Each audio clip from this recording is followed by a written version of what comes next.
Hello everyone. In this current affairs module of polity, we will try to understand how we can link the static part of Lakshmikant and the bare constitution with the dynamic news that you would see in your newspapers and other sources. These are the topics that we'll be discussing today. However, to understand this better, I've asked you to carry out the preliminary reading of Article 1 to 51A. I hope you did that. We'll be discussing these current issues in the light of the static topics. So we'll be discussing current affairs related to Article 19, and we'll be looking at the possible questions from this area for prelims. But before we get here, let us try to understand some conceptual frameworks. Let us, for an example, consider that there is a conflict between two individuals, 1 and 2. Now, in order to resolve this conflict, they should go to a third party. If you went through the documents given, you would understand the concept of state. Now, if you actually did, you would notice that there is a quintessential feature of the state. What is that state? It is called sovereignty. What do you mean by sovereignty? The ability to take its decisions without outside influence or other countries' influence.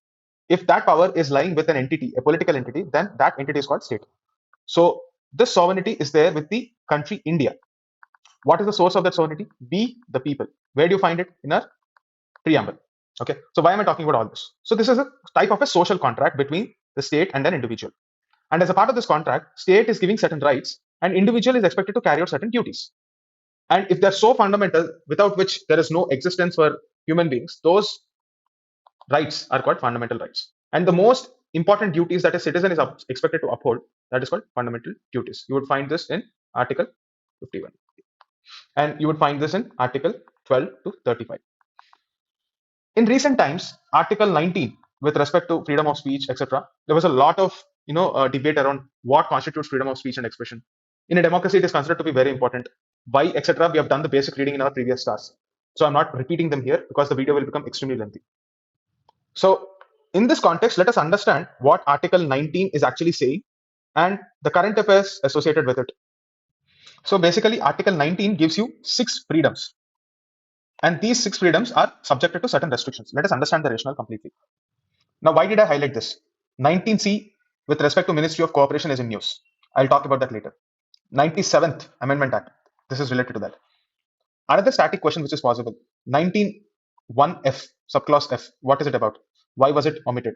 So I'm expecting you to know about these facts. In which year was this removed? What is the amendment number? I'm expecting you to remember certain details about these. Moving on.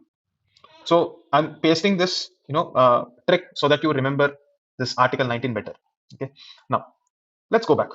There is something called reasonable restrictions under Article 19. If you notice the text of Article 19, you will find this word reasonable restrictions, and these are the subsequent restrictions that are given as per our constitution. I'm expecting you to by heart this because you might get a question, which of the following is not a reasonable restriction under Article 19, and you can get 1 only, 2 only, 3 only kind of statements. Article 19, Clause 2 to Clause 6 actually talks about these restrictions on various grounds. I hope you finished the basic reading. I will anyway be repeating them once again. But take a look at this: friendly relations with foreign states, public order, and incitement to an offense. This is important from the context of current affairs. What is that? Let us go back and see. As you can see, these words were actually inserted through the first Constitutional Amendment Act of 1951. Recently, this first amendment to the Indian Constitution was challenged in the Supreme Court. In June 18, 1951, the first Constitutional Amendment Act was brought out by Jawaharlal Nehru, the then Prime Minister of our country.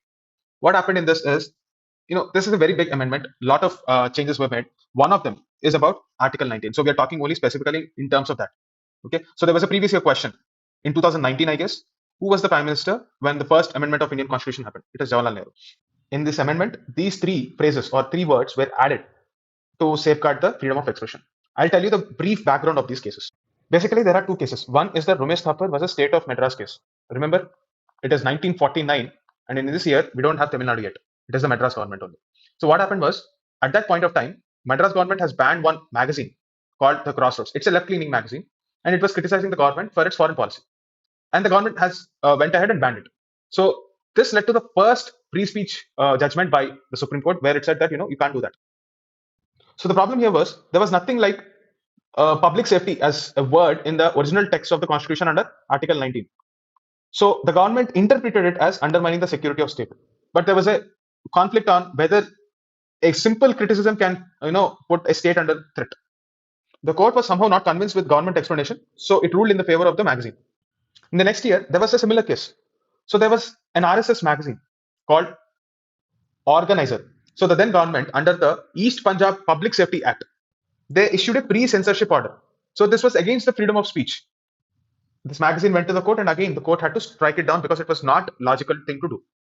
To overcome these problems, this amendment was made. Also, something that you need to know, it is the first amendment that brought the ninth schedule to protect certain laws from judicial scrutiny, and it is the first amendment that created Article 31A and 31B.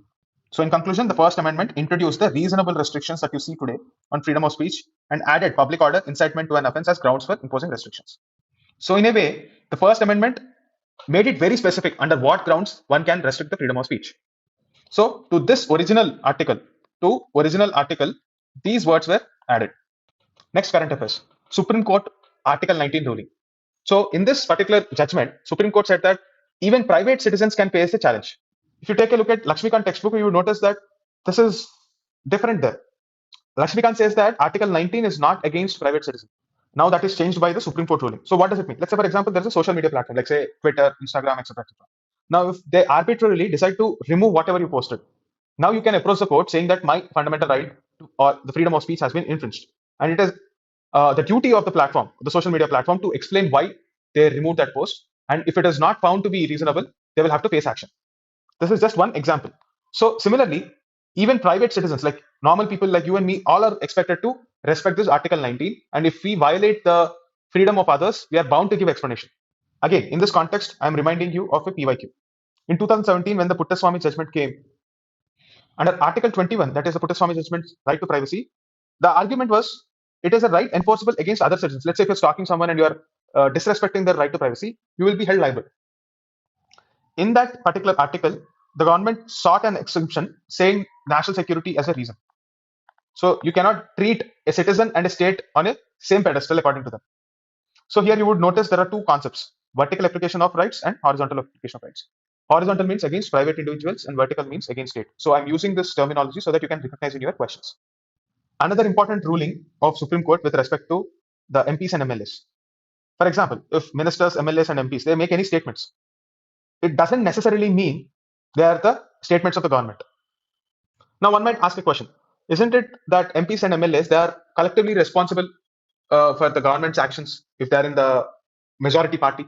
Yes, that's a valid question. But a statement made by minister, including MPs and MLAs, according to the Supreme Court judgment, cannot be equated to the government's statement, even when you're applying this principle of collective responsibility. Now, for you to remember the context, I will tell you the context. In 2016, in Uttar Pradesh, there was an unfortunate rape incident in a place called Bulandshahr. So at that point of time, the minister of the state of Uttar Pradesh and Samajwadi Party leader Azam Khan just called it a political conspiracy and nothing else. So this educated the victims. So they went and filed a writ petition in Supreme Court seeking action against Khan. Of course, Supreme Court asked the leader to file an unconditional apology. He did that. But at the same time, this also raised certain questions whether there should be some reasonable restrictions on a public functionary's freedom of expression or not. So, in the future, if you see any cases, this is a very abstract topic, right? So, the possibility of a law being drafted to deal with these areas of hate speech, etc., also freedom of expression of public functionaries, what is the code of conduct expected from them, what is the action taken? These are future possible areas. Okay, please remember that. As of now, this is the stance of the court. Let's take a look at this next news where provisions of the 97th Amendment were struck down by Supreme Court. Now, let's go back to Article 19. After the 97th Constitutional Amendment Act, cooperative societies was introduced in the fundamental rights. What does this mean? So after this amendment, citizens will now have a fundamental right to form cooperatives. What is a cooperative? It's basically a group of people coming together for a particular objective. Let's say, for example, if they want to carry out certain economic activity, together they'll come, participate, contribute, and then reap benefits out of it. An example for this is Amul. You see, Amul is a very big company today. How was it possible? Because of the concept of cooperatives. And since it's such a powerful concept, cooperative society was something that was brought out as a fundamental right. This is not the problem. It is the part 9b, which is introduced as a part of this amendment, that's a problem. See here, if you take a look at the constitution, it talks about how cooperatives should be managed. Here you have to remember that India is a quasi-federal unit. What does it mean? Even though it is inclining towards the center, states still have certain legislative powers. And these legislative powers are divided in Schedule 7. There's a state list, central list, and a concurrent list. You all know this. Now, if you take a look at the multi-state cooperative societies, that is this one, Article 243 ZR. This is under union list. However, if it is a normal cooperative society, it is under state list. Now, how can center make a law and direct cooperatives at state level? In entry 32 of state level, you would see cooperatives. Now, center is making a law, or through constitutional amendment, center is making a law on this issue. Isn't it against the federal principle? That is the central question here. So, Supreme Court clearly said that yes, that's a point. Therefore, all these provisions are not valid. But as far as the legislation with respect to multi-state cooperatives is concerned, it is a part of the union list. That is valid.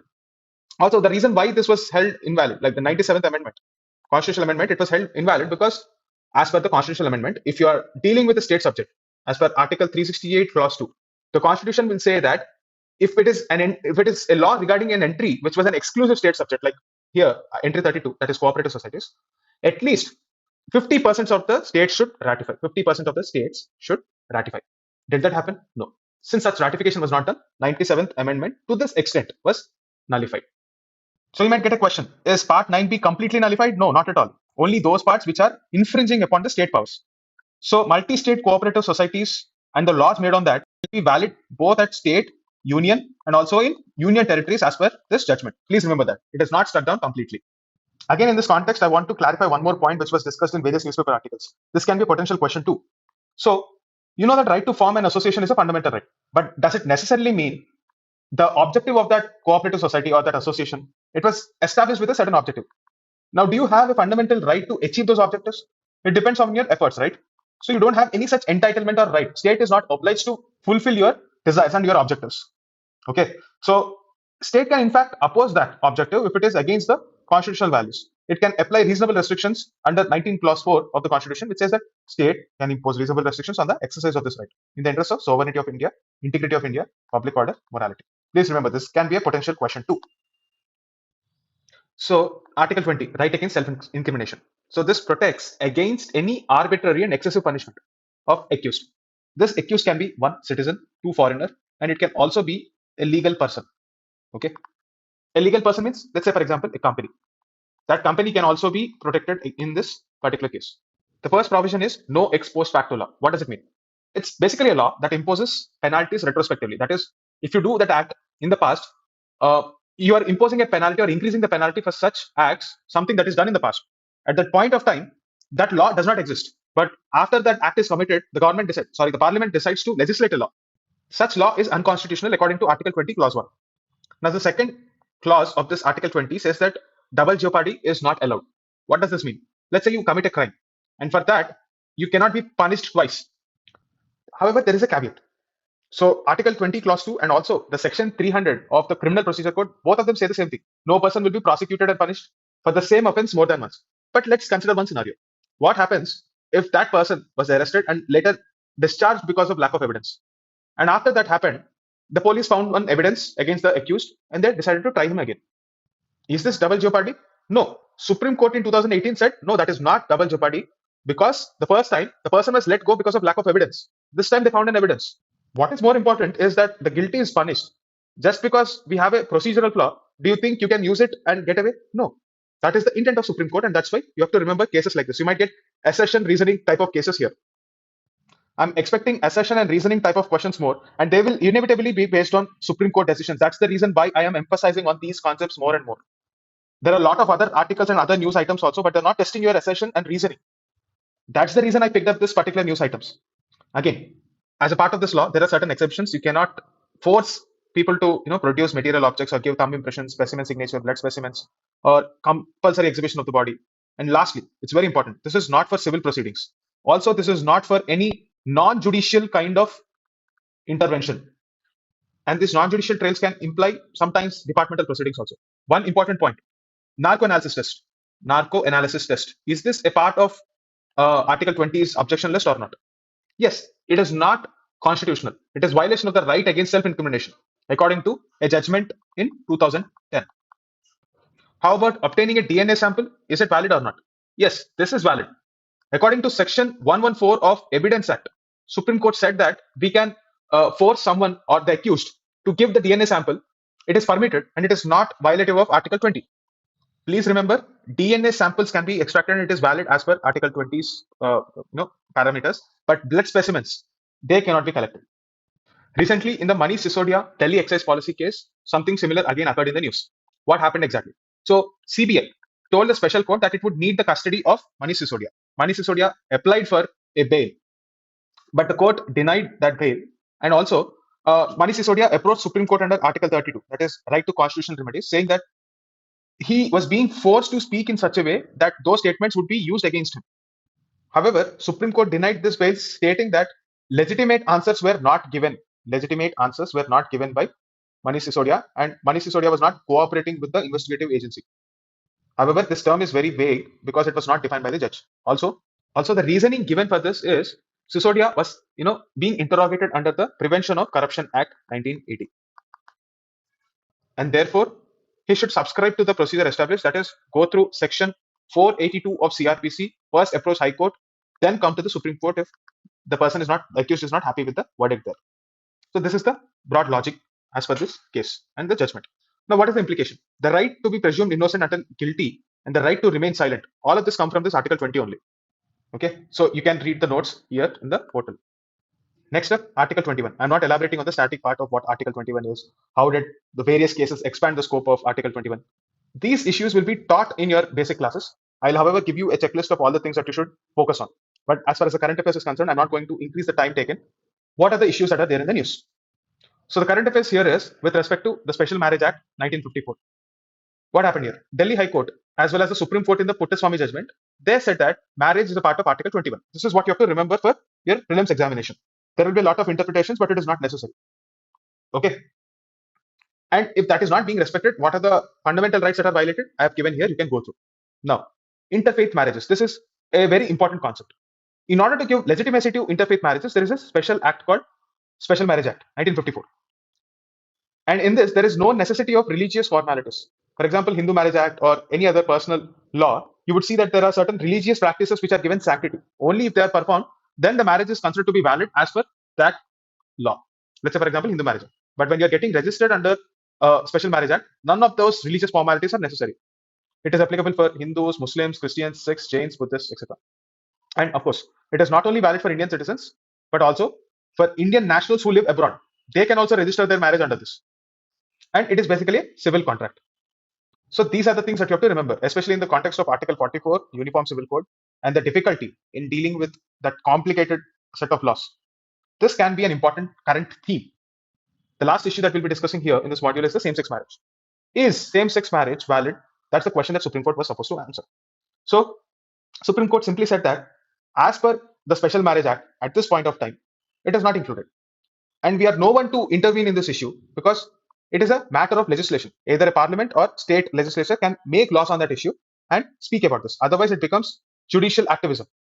In a way, they exercised judicial restraint. So they just interpreted the law as it is.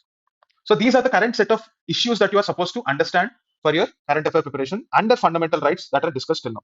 So assertion reasoning type of questions are possible from this fundamental rights chapter. They test your conceptual clarity. I've been witnessing the rise of this type of concept. So I request you to please prepare on this lines.